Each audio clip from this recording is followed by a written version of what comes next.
اعوذ باللہ من الشیطان الرجیم بسم اللہ الرحمن الرحیم والذین یتوفون منکم ویذرون ازواجا، اور وہ کہ جو تم میں سے وفات پا جائیں اور وہ چھوڑ جائیں بیویاں، یتربصن بانفسہن، اب یہ عدت جو تھی ایک تھی طلاق کی عدت، وہ 3 ماہواریاں آ جانا، 3 مہینے اندازن، اور ایک ہے جو فوت ہو گیا، اور بیوہ کی عدت کیا ہے؟ والذین یتوفون، جو تم میں سے وفات دے دیے جائیں، منکم تم میں سے، ویذرون ازواجا، پیچھے بیویاں چھوڑ گئے ہیں، یتربصن بانفسہن 4 اشہر وعشرہ، وہ روکے رکھیں اپنے نفسوں کو 4 مہینے اور 10 دن،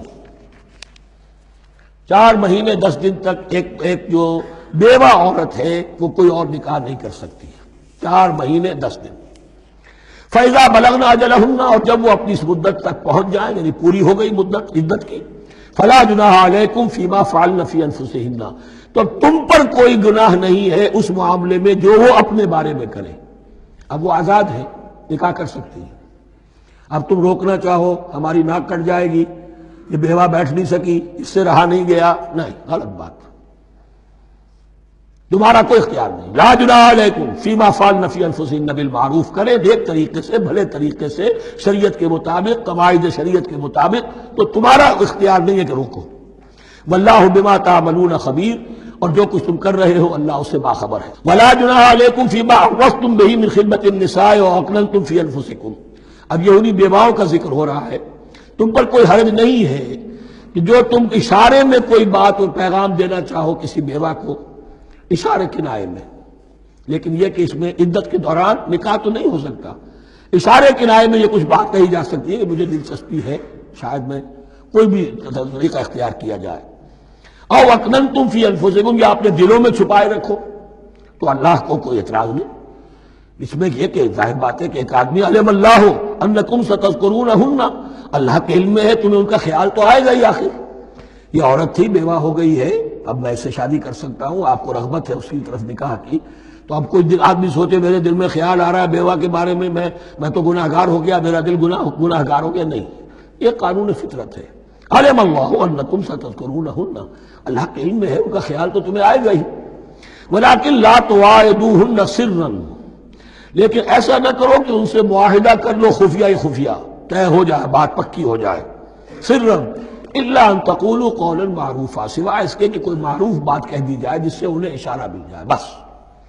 ولا تعزموا عقدۃ النکاح حتی یبلغ الکتاب اجلہ، اور مت باندھو گراہ نکاح کی جب تک کہ قانون شریعت اپنی مدت پوری نہ کر لے،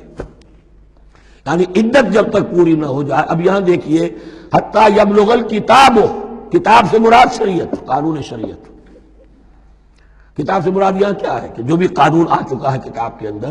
4 مہینے 10 دن کے بعد نکاح اس سے پہلے نہیں ہوگا۔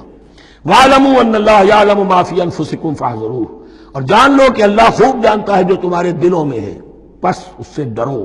اس کی پکڑ سے بچو۔ وَاعْلَمُوا أَنَّ اللَّهَ غَفُورٌ حَلِيمٌ، اور یہ بھی جان لو اللہ غفور بھی ہے، بخشنے والا بھی ہے، وہ خطا ہو گئی ہے، استغفار کرو، توبہ کرو، اللہ معاف فرمائے گا۔ اور حلیم ہے، وہ فوراً نہیں پکڑتا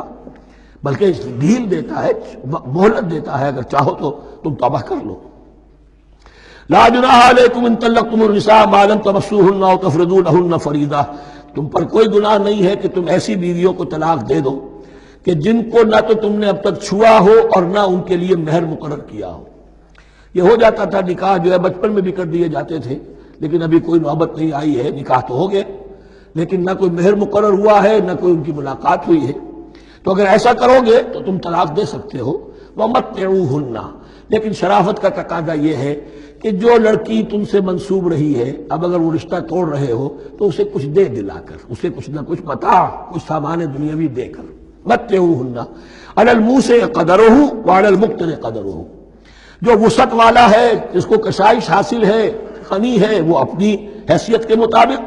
اور جو تنگ دست ہے وہ اپنی حیثیت کے مطابق۔ متاعا بالمعروف، اور یہ ساز و سامان دینا جو ہے یہ بھی بھلے انداز میں ہو، ایسا نہ ہو جو خیرات دی جا رہی ہو۔